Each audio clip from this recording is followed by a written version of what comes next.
بسم الله أما بعد مقعي هو دكتور محمد أحمد جيكي إن شاء الله ما أنت وحنا ربنا أنا وحكني راهنو حنون صومالي بدن كود أي كود عوانيان قبل بقى جوان حنون كاس صومالي waxaa u taqaanaa gaas laakiin marka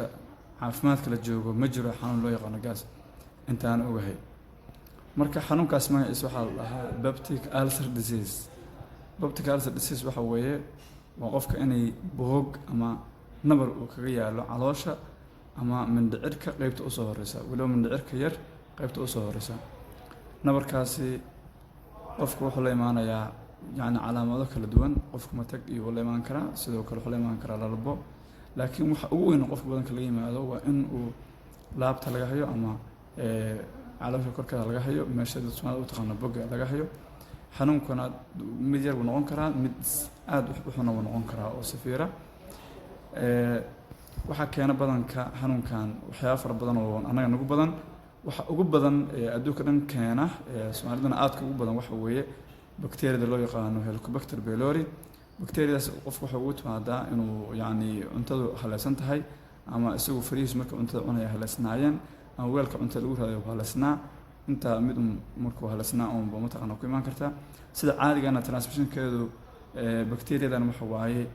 waa waxa loo yaqaano fecal oral oo ka dhigan yani saxaro unba afka soo gashay yani marka waxa ka dhigan tahay gacantaas fiican u dhaqaneen saxankaas fiican u hagaagsaneen ama cuntada hagaagsaneen weeye marka qodobkooda kan labaad waxa keeni kara kinnada aynu qaadano haddii qofku si xoog u qaato muddo badan qaato kinnada loo yaqaano NSAIDska oo loo yaqaano non-steroidal anti-inflammatory drugska qofka hadduu qaato waxaa ka mid ah voltarenka kina ka naqaan ibuprofenka naproxenka aspirinka kinnadaas oo dhan qofka hadduu qaato wuxuu kala kulmi karaa muddo dheer yani hal maalin ama wax yani dhowr sanadood qofku wado si joogto ah u wado nabar bogsoon karaan caloosha sidoo kale stresska uu ka mid yahay waxyaabaha caloosha nabar ku sameeya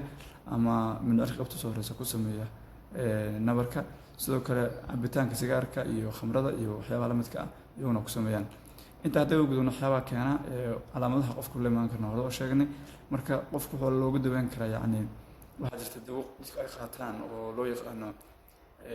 triple therapy waa saddex kiniini bay ka samaysan tahay saddex kiniini sida caadi wax loogu talagalay in la qaato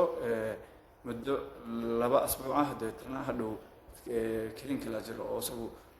raacsan saddexda ka mid ah oo loo BBI oo ka dhigan proton pump inhibitor oo macnaheedu tahay in caloosha laga yareeyo acid badan ku jirto si uu nabarkaas u bogsado marka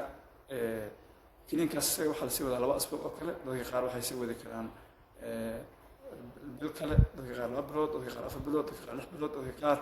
ilaa dadka qaar wadi karaan sanad ay wadaan kiniinka dadku waxa yaqaanaan waa kiniinka gaaska naqaano oo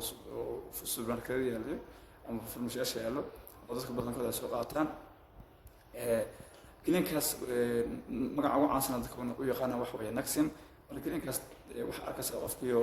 2 bari ama 3 bari kadib aan dhaho yani 2 asbuuc ama 3 asbuuc kadib dana ku soo laabanaya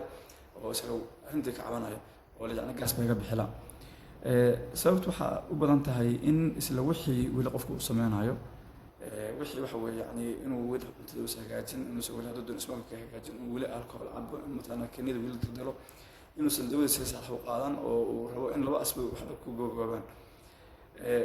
saxna ma aha macquul ma aha 2 asbuuc in wax ku gogoobaan marka waxa la baahan 2 asbuuc marka dawada antibiotic qaadatid oo aan waxa lagu daray mesela nasr oo flagyl loo yaqaan ama chloromycin ama amoxicillin saddex aan baa mid saddex bal laba kamid ah la qaataa mar walba marka BBI-ga mid kamid ah ama kaniinka Naxim ku loo yaqaan mar walba ku jira shaqada marka waxa u baahanahay waxa weeye inaan fahanno yani inaan u baahanahay kaniinka inaan si qaadano muddo dheeri ah hadduu dhakhtarku intuu ku dhaho waxay ku xiran tahay nabarkaaga hadduu soo yahay sida loo arko dhakhtarku ku daweeyo hadduu ku dhaho sanad wad hadduu ku dhaho bil wad kadib ku soo laabo follow up samee marka inta soo koobaya mawduuca maanta waxaa jira marka waxyaabaha Soomaalidu ay ka aaminsantahay oo khalada tusaale ahaan waxaa ka mid ah gaajada oo kale baa samaysa gaaska gaajo cudur waqti ka noqon karta yani oo contribution wuxuu ku yeelan karta laga yaabo laakiin gaajo toos direct ah xanuun ma keeni karto sidoo kale waxay aaminsan dadku xanuun waxa loo yaqaano caanaha haddii la cabo waa laga doorsadaa may caanuhu bogsiyaan nabarka caanuhu bogsiyaan laakiin xoogaa relief yar baa lagu dareemaa oo qofka hadduu relief yar ku dareemo laakiin markiiba qofku uu caano cabo acid badan la soo sidaanaya taasna markuu cuntada cuno kadib waxaa ku imaanaysa qofku in bogga laga qabto waxyaabo kale badan baa jira waxyaabaha ugu daran marka waxaa ka mid ah shaaha cabitaankiisa kafeega cabitaankiisa waxyaabahaas oo dhan marka wixii mataqaan dhakhtar ku jooji ku dhahan inaad joojisid wixii mataqaan dhakhtar ku amray inaad samaysid waa sida kale uga reyn kartid nadaafadda inaanu hagaajino waxyaabaha keenayana mataqaana aanu ka hortagno inta kusoo koobay mawduuca waxaan rajeynaya ka bogateen haddaa